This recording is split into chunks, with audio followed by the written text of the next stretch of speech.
আসসালামু আলাইকুম প্রিয় শিক্ষার্থীরা, কেমন হতো যদি তুমি একটি ফরম্যাটের মাধ্যমে অনেকগুলো অ্যাপ্লিকেশন শিখো। সেটা তোমার জন্য শিখতে যেমন মজাদার হবে এবং তুমি একটা অ্যাপ্লিকেশন শেখার মাধ্যমে অনেকগুলো অ্যাপ্লিকেশন লিখতে পারবা।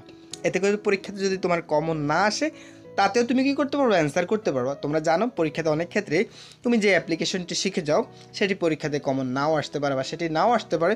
তখন তোমাকে কী করতে হয়, ওই অ্যাপ্লিকেশনটা লিখতে হয়।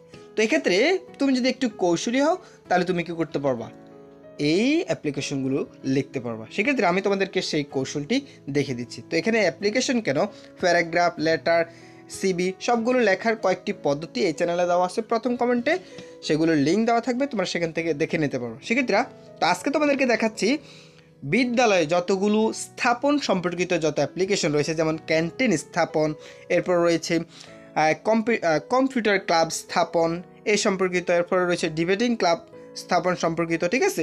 এর পাশাপাশি সায়েন্স ফেয়ার, বিভিন্ন বিষয়। তো সবগুলো দেখিয়ে দিচ্ছি এক এক করে। সেক্ষেত্রে এখানে অনেকগুলো রয়েছে, সবগুলো তোমাদেরকে দেখাচ্ছি। চলো আমরা এক এক করে তাহলে এই সবগুলো অ্যাপ্লিকেশন দেখে নিই। প্রথমত এখানে যেটি রয়েছে তোমরা দেখতে পাচ্ছ, এটি হচ্ছে সেট আপ ক্যান্টিন, অর্থাৎ বিদ্যালয়ে ক্যান্টিনের ব্যবস্থার জন্য এই অ্যাপ্লিকেশনটা, ঠিক আছে। তো স্বাভাবিক অর্থে তোমরা যেভাবে জানো যে কী করতে হবে, প্রথমে টু দ্য হেডমাস্টার, তোমাদের বিদ্যালয়ের নাম লিখবা, তারপরে স্থানের নাম লিখবা, তারপরে application for setting up a canteen, ঠিক আছে, ক্যান্টিন স্থাপনের জন্য। তো এখানে ক্যান্টিনের জায়গায় যদি ধরো ডিবেটিং ক্লাব, তাহলে ডিবেটিং ক্লাব, অথবা লাইব্রেরি স্থাপনের জন্য হলে লাইব্রেরি, ঠিক আছে। জাস্ট এখানে নামটা লিখবা, ঠিক আছে। তো এরপরে এটা লিখবা।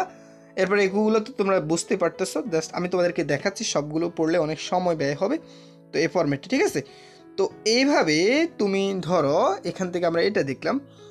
এরপরে দেখো, এরপরে আমরা যদি আরও দেখতে চাই, ধরো 2 নাম্বারটা এখানে হচ্ছে সেট আপে computer club in your school, ঠিক আছে। কম্পিউটার ক্লাব সম্পর্কিত এটা এভাবে লিখবো, ঠিক আছে।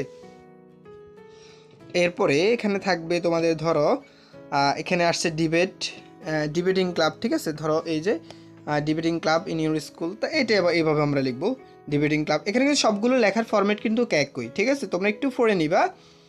এরপর দেখো language club in your school, এই যে এই ধরনের অ্যাপ্লিকেশনগুলো তুমি এটা দিয়ে একটা দিয়ে লিখতে পারবা, ঠিক আছে।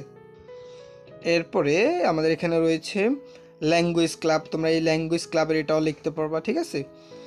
এরপরে এখানে রয়েছে লাইব্রেরি, এটা কীভাবে লাইব্রেরি স্থাপন সম্পর্কিত অ্যাপ্লিকেশন লিখতে হয় সেটা এখানে দেওয়া আছে। এরপরে sports club in your school, ঠিক আছে। তো তোমরা একটু জাস্ট এগুলো দেখে নিবা অথবা স্ক্রিনশট নিয়ে লিখে রাখবা, ঠিক আছে। এতে করে এই লেখাগুলো একই ফরম্যাটের, যেহেতু এই সবগুলো অ্যাপ্লিকেশন জাস্ট একটা শিখলে সবগুলো পারবা। এরপর এখানে স্পোর্টস ক্লাব, ঠিক আছে। এরপরে টিউবওয়েল, ঠিক আছে। এরপরে এখানে এই যে এই ধরনের অ্যাপ্লিকেশনগুলো তোমরা কি করবা, একটা ফরম্যাট থেকে শিখে নিবে, ঠিক আছে। সেক্ষেত্রে তোমাদের কোনো কিছু জানার থাকলে অবশ্যই কমেন্ট করে জানিয়ে দিবা। তোমরা সবাই ভালো থাকবে, সুস্থ থাকবে। ধন্যবাদ।